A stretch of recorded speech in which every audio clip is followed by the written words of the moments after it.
Greetings, Mechwarriors. Hello, ladies and gentlemen. My name is TTB. Welcome back to Mechwarrior Online. And we have finally got some news here. PGI has released a couple of bits of information here about what they want to do with Mechwarrior Online. It was posted by Darren earlier on November 10th. And it's a good time to get going and discuss what they want to do. And let's see what kinds of things they have in store for us, and if this is going into the right direction or not. You're going to see the stuff that I'm talking about over on this side. And of course, we're doing this live on twitch.tv/TheRealTTB. So you guys might be reading some comments from the audience, and we're of course going to address them later on as well. Now, what we already covered in an earlier video a couple of weeks ago was the long list of updates sent to PGI by the guys around Ash.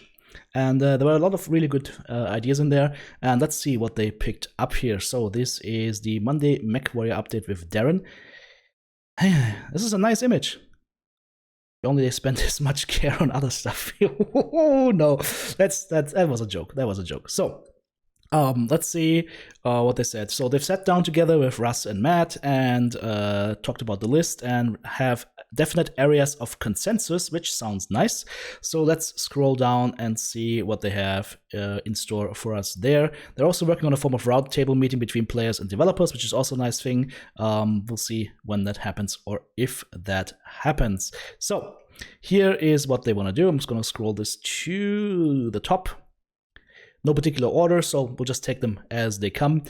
First thing they want to talk about is the new player experience, and the first point, change starting tier to 4.5. 100% agreed. New players have no business being in tier 3. You get matched against tier 1 players, you get destroyed, you get murdered, you get discouraged from playing the game. So having new players start in tier 4.5, yep, that makes sense. I would prefer if they started in tier 5 actually, but and worked their way up. But 4.5 is still good enough. Well then, they also said they are going to update trial mechs regularly with appropriate consultation. I hope appropriate consultation means people that know what the fuck they're doing. Forgive my French there, but some of these mech builds are just utter garbage in those trial mechs. Some are good and fun to play, others not so much so. Appropriate consultation depends who is the consultation, who gives the consultation, right? Then I want to go ahead and increase the cadet bonus, so basically make it so that people have more CBILs and whatnot. I like that. And they want to update the in-game tutorial. Yes, absolutely. They also want to establish a new player video tutorial base, official and community. Well, they want to establish these. Okay, nice. I mean, community-wise, PGI, how about recognizing that there is a ton of content creators out there that already have made so many tutorials on mech weight classes, on builds, on how to play the game. There's tons and tons of information out there. How about working with your creators and just getting that in there? You don't even have to do anything. You just have to curate it a little bit, and that is it. And honestly speaking, I wouldn't waste my time doing official videos too much, because the last time you guys did something really good officially was the trailers for MWO Online back in 2012. So let the community handle that. They can do that. MWO Discord channel, they want to update the MW5 Discord to MWO and MW5. Yes, makes sense. And also Discord channel should help to funnel the community a little bit more. Means, of course, it will need to be moderated, so we'll see how they solve that. And they also want to update the wiki and add wiki contributors. Yes, well-maintained wiki is important. All right. Let's, Mr. Sandfors, keep that in mind until the end, because I want to talk about that. That's a good point. It's just a minor point, but it's a good point. Then we are talking about features next. They want to do a skill tree revamp, maybe a grind reduction. I mean, it's hard to say what they really want to do here, but maybe it's just skill tree grind reduction. Agreed, makes sense. Have mechs be battle ready faster. I mean, I've proven time and time again that the skill tree doesn't make or break your mech. You can have great matches in 0 skill mechs, but it does add a little bit once you've push it out to full capacity. So yeah, a little bit less grind here, that will help people that don't play as much. So I agree with that. Next point here, we've already talked about this briefly in the live stream. Very important, 100% agreed, I love it. Remove torso heat spike mechanic. When you have a light engine, for example, in the sphere side or XL engine on clan side, if you lose a side torso, not only do you lose the healing, the cooling mechanic from that side torso, but you would also get a heat spike into your mech at that point. So if you are at high heat at that point, you go instantly into shutdown or potentially even self-destruct. So removing that mechanic, I wholeheartedly agree. Good point. Good point. Then we have heat management values not representative of heat efficiency. We also talked about this briefly in our stream early on.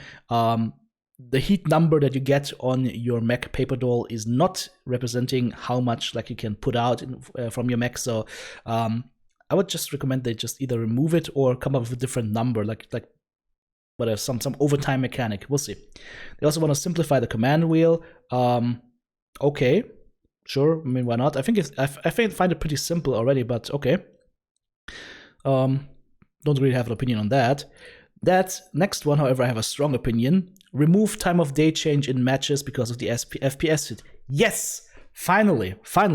After 7 years of people complaining about it, finally, no more time of day changes in matches. That means if it's starting in the darkness, it will finish in darkness. There's no need for a Crisis Sunrise. Crisis Sunrise was cool in Crisis 2009, and it is a huge FPS hit. So having those time of day changes go away, absolutely, wholeheartedly agreed.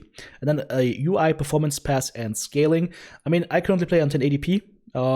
The game has pretty bad performance on any kind of machine and any kind of resolution. So the UI, however, has a problem where if you're playing the game on, let's say, 1440p or higher, the UI doesn't scale with it. So the UI gets extremely small. It's already small on 1080p, but it gets even worse on higher scale. So yeah, that should help a lot of people that like to play in higher resolutions. So that's good. Now, then, we jump into the maps, and first point, new community-driven map. Community input from start to finish.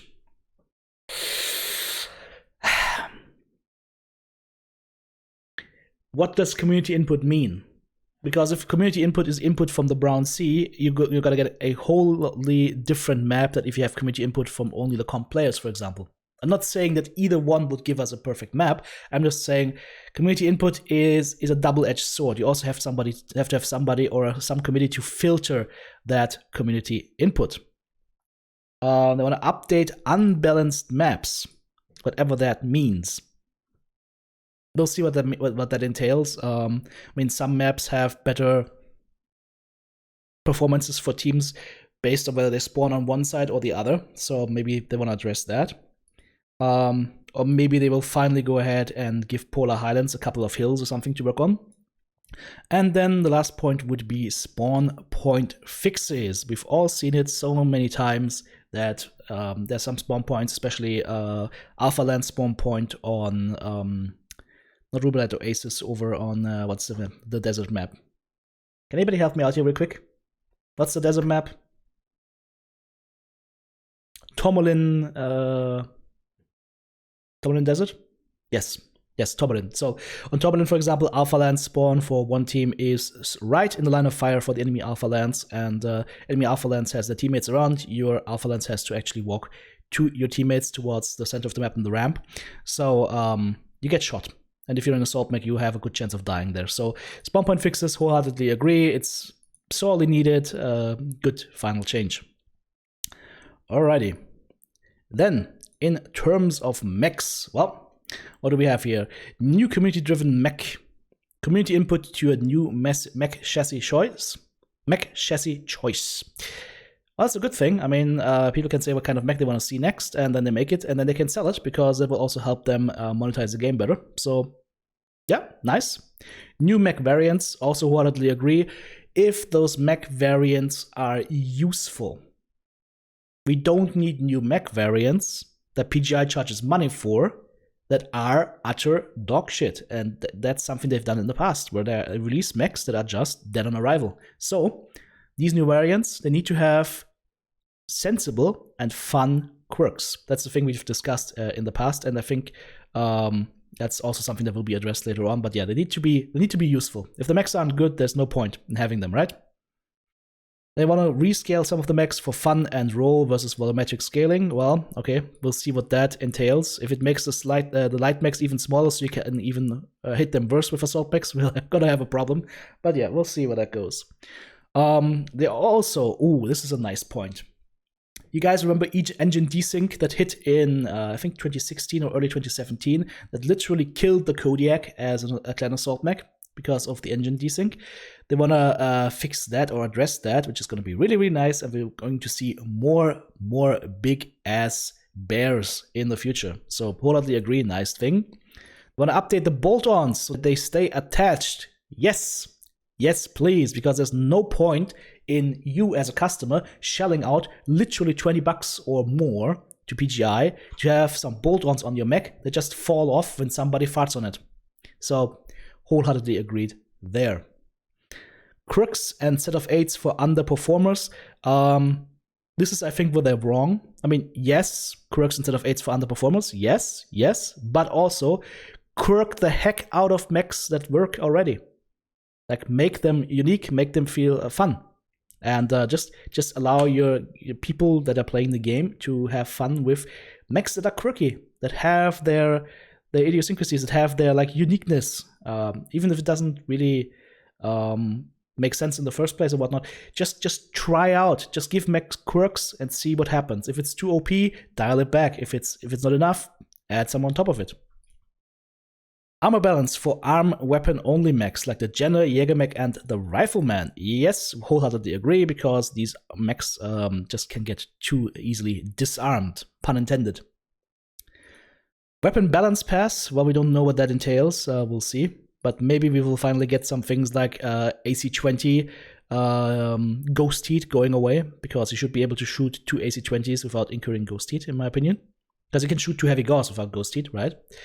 And Inner Sphere Omnimax and engine discussion. Inner Sphere Omnimax. You guys remember the mission from Mechwarrior for Mercs when you get the Templar? Yeah, I want to see that in the game. That's going to be nice. Next point is going to be game modes. And let's see. We have a review and update of game modes coming in. I hope that means that they will finally mothball some of the game modes that just don't work. Right? We've had Escort that people didn't like. We've also have like good old base versus base mechanics. Incursion, for example, that, I don't know, a lot of people just don't like it, and I think they don't really need to be in the game.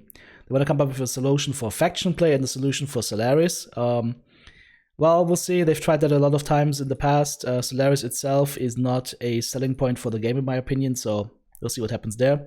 General matchmaker improvements is a very generic term, but hey, if they can improve anything there, will be nice, right?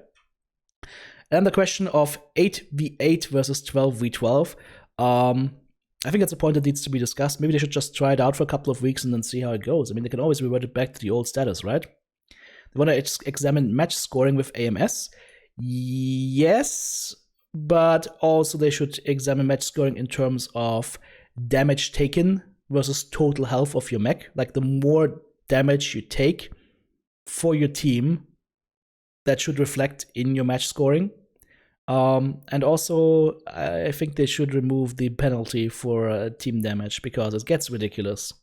Where you have a true carry performance, but if you, because of whatever artillery strike where one teammate ran into, you're getting truncated by like 150 match score. So that should also be reflected in there. And then also remove the 2-minute requirement for reconnection. Okay, yeah, sure, why not? And private lobby updates, more options, maps, host assignment, and more spectators. That might be something for like comp play and whatnot. Personally, I don't care about that, because it doesn't touch the main area, which is like quick play and faction play. And then dailies and weekly modes. Hey, that can help keep the game fresh, so not bad. Not bad. And then, last but not least, actually we have a couple more. Social. They want to add a unit recruitment social chat tab. Okay, nice.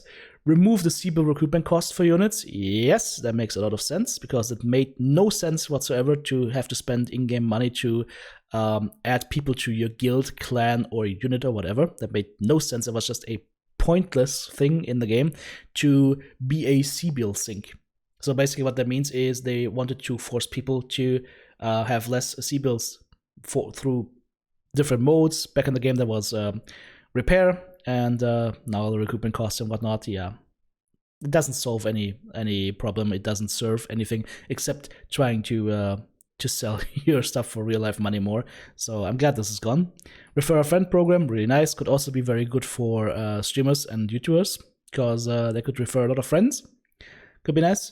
And an increased API functionality that might be interesting, for example, for the various Mac configurators out there, or of course for the leaderboards out there as well. Then new features: special event queue, possible faction play, Solaris, and 8v8/12v12 solution.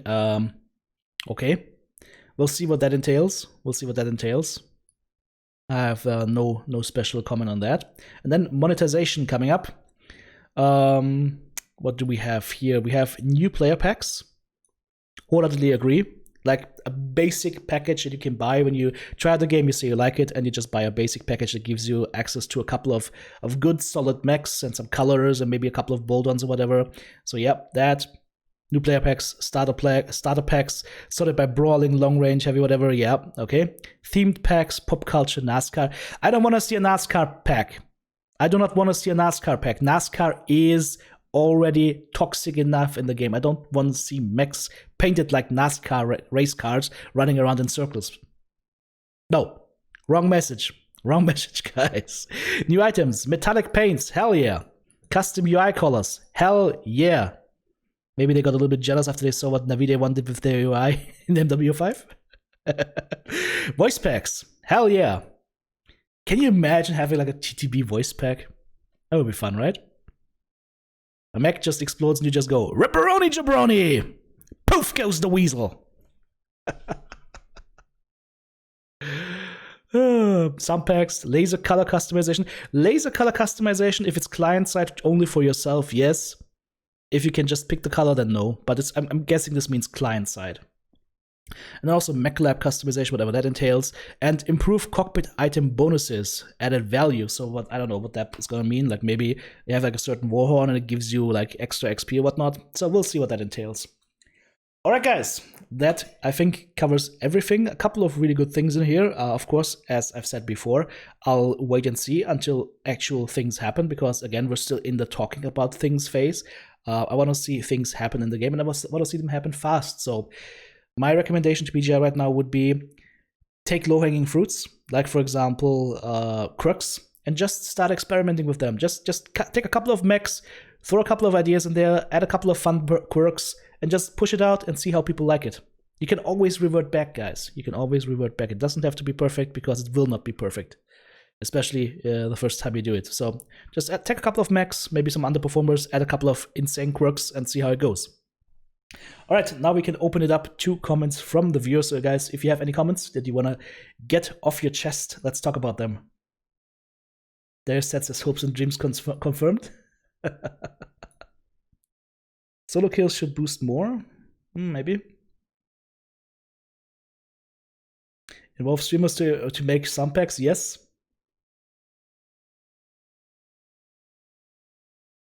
Gopnik or Crocodile Dundee voice pack. Oh dear. A Gopnik voice pack. Reactor Online. Sensors Online. Weapons Online. All chicky-bricky nominal. HPT wall climbing will be fixed? I don't know. Probably not. And to be fair, like, HPT wall climbing is a game mechanic. People like to do it. It adds some tactical value to that, absolutely. T-Fun says vaporware until proven otherwise. T-Fun 90, good comment, actually. I agree. They could have been doing all of this over a long time already. Like, all of this, like, things in here these are problems that have been discussed over years, and they've had ample chance to do it, and maybe they now have the motivation to do it for whatever reason. That's what I'm saying. Let's measure PGI at the results they deliver from now on moving forward, and not the promises, because promises are easy and lofty and we don't care about them. Mr. Zamfis wonders what they mean by fixed Mac mobility desync. A little bit more detail would have helped. Yeah, this is just a general list. I'm not saying exactly what I want to do, but I'm thinking they will improve mobility on those Macs that just got hit too hard, like the Kodiak, for example. Let's give credit where it's due. Yes, but also like I mean, this is a company that's trying to make money, right? So they've been sleeping for 7 years, right? So yes, potential changes for the better, but it's about fucking time that they realize that, right?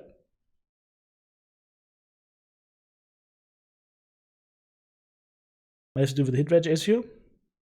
I mean, hit reg normally is pretty okay. There's only a couple of issues. For example, if a mech jumps onto another mech, it can be quite hard to hit them. Or if they are stuck on like a slope or a very steep slope, they might not hit register correctly. So these things are definitely problematic. And may the bacon be with you. Yes, that's something I can wholeheartedly agree with. May the bacon be with you. Always. I think I just broke both Star Wars and Star Trek. There is said at this point they need to earn credit, not demand it. And I don't think they demand credit, but yes, they need to earn it. Well, I think that covers pretty much everything. If you guys have any other comments, put them down in the comments below. Thanks for watching, guys. I'll see you next time. Take care.